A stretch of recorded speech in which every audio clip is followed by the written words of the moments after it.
오늘 말씀은 사도행전 15장 22절에서 41절까지 말씀인데요. 36절에서 41절까지만 읽도록 하겠습니다. 며칠 후에 바울이 바나바더로 말하되 우리가 주의 말씀을 전한 각 성으로 다시 가서 형제들이 어떠한가 방문하자 하고, 바나바는 마가라 하는 요한도 데리고 가고자 하나 바울은 밤빌리아에서 자기들 떠나 함께 일하러 가지 아니한 자를 데리고 가는 것이 옳지 않다 하여 서로 심히 다투어 피차 갈라서니, 바나바는 마가를 데리고 배 타고 구브로로 가고, 바울은 실례를 택한 후에 형제들에게 주의 은혜의 부탁함을 받고 떠나 수리아와 길리기아로 다니며 교회들을 경고하게 하니라. 아멘. 아침 묵상을 들으시던 모든 성도님들에게 하나님의 은혜와 평강이 있기를 간절히 소망합니다.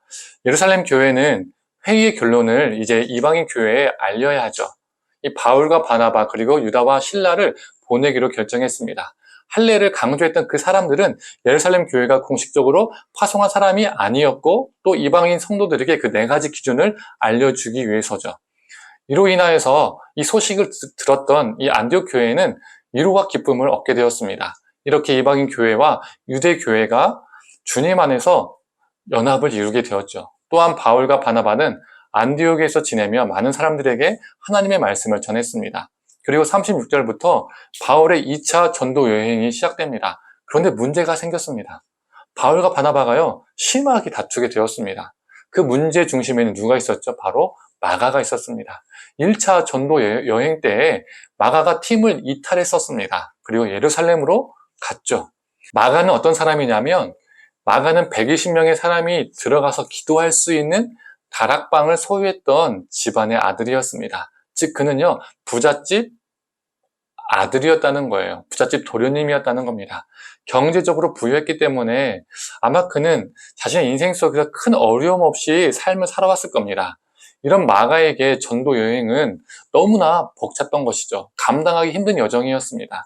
고생 한 번도 안 해봤던 사람이 갑자기 엄청난 고생을 하니까 너무 힘들었을 겁니다. 그래서 그는 전도 여행 중에 팀을 이탈하였고 예루살렘으로 돌아갔던 것이죠. 바울의 눈으로 봤을 때는 마가는 부자일 뿐 너무나도 불성실한 사람이었습니다. 그래서 바울은 불성실하고 무책임한 마가와 동행할 수 없다라는 생각을 가졌고, 바나바는 자신의 조카인 마가와 함께 동행하기를 원했었습니다. 한 번 더 기회를 주자는 것이죠. 그러나 이 둘은요, 이 바나바와 바울은 이견을 좁히지 못하고 따로따로 전도 여행을 하게 되었습니다. 바나바는 마가와 함께 떠나고 바울은 실라와 함께 전도 여행을 시작하게 되었습니다. 이때 마가의 마음은 어떠했을까요? 훌륭한 선교사이자 목회자 그리고 사도인 두 사람이 자신 때문에 지금 갈라지게 되는 모습을 보게 되었잖아요. 그의 마음은 어땠을까요? 편했을까요? 아무런 생각이 없었을까요?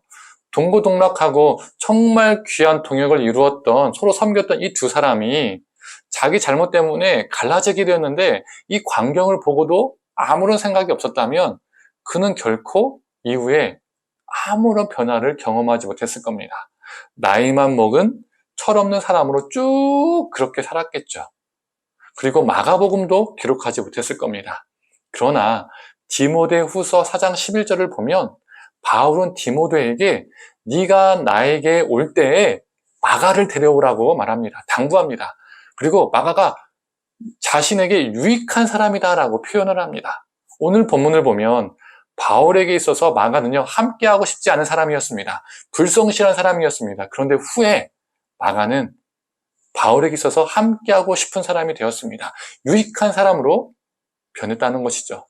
또 베드로전서 5장 13절을 보면 이 베드로가요, 마가를 어떻게 표현할까요? 베드로는 마가를 내 아들 마가라고 표현합니다.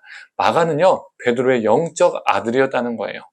그리고 마가는요, 무엇을 기록합니까? 조금 전에 말했던 것처럼 마가복음을 기록하죠. 그 복음서의 저자가 되었다는 겁니다. 예수님의 삶을 하나하나 기록했습니다.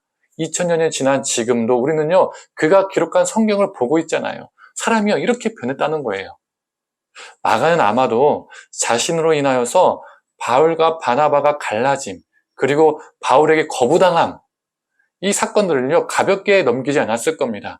자신의 삶을 돌아보고 자신이 어떻게 살아야 하는지 진지하게 성찰하는 기회로 삼았을 겁니다. 아니 꼭 오늘 본문의 사건이 아니더라도 마가는 자신의 인생의 어떠한 시점과 어떠한 사건 속에서 분명 자신의 삶을 돌아보고 자신이 변화되는 기회를 삼았을 겁니다. 그래서 분쟁의 씨앗이었던 그 사람이 어떻게 되었습니까? 바울에게는 유익한 동역자, 베드로에게는 영적 아들이 된 것이죠. 우리도 마가와 같습니다. 우리 안에 문제점들이요 내재되어 있습니다. 그런데 중요한 것은 하나님께서 우리에게 변화될 기회를 주실 때에 우리의 죄악된 모습, 우리의 문제점을 발견하는 것입니다. 그리고 그 모습을 외면하는 것이 아니라 그 문제를 여전히 고수하는 것이 아니라 하나님 앞에서 우리 자신을 돌아보고 진지하고 거룩하게 성찰하고 반성하고 우리가 변화될 기회, 성화될 기회로 삼는 것입니다. 성도님들, 팀을 벗어난 이탈자, 분쟁의 씨앗이었던 마가가 유익한 동역자, 영적 아들 복음서의 저자로 변화되었던 것처럼 우리도 마가처럼 우리 삶의 거룩한 변화, 성화가 매 순간마다 있기를 간절히 소망합니다. 함께 기도하겠습니다. 하나님, 분쟁의 씨앗이었던 이 마가가 철부지 부잣집 도련님이었던 이 마가가 후에는 바울에게 귀한 동역자, 유익한 사람, 베드로에게는 영적 아들이 되었음을 보게 됩니다. 하나님, 우리도 참 마가와 같습니다. 흠이 있고 못난 모습들이 참 많이 있습니다. 연약한 모습들이 많이 있습니다. 하나님, 그 모습들을 우리가 제쳐두고 무시하는 것이 아니라 우리의 연약한 부분들을, 우리의 문제점들을 하나님 앞에서 진지하게 숙고하고 우리를 깨닫게 해주셨을 때 하나님, 우리가 변화될 기회, 성화될 기회로 삼고 주님 안에서 정말 변화되어지는, 거룩해지는, 더욱더 성화되어지는 우리가 되게 하여 주시옵소서. 감사드리며 사랑이 많으신 예수님의 이름으로 기도드립니다. 아멘.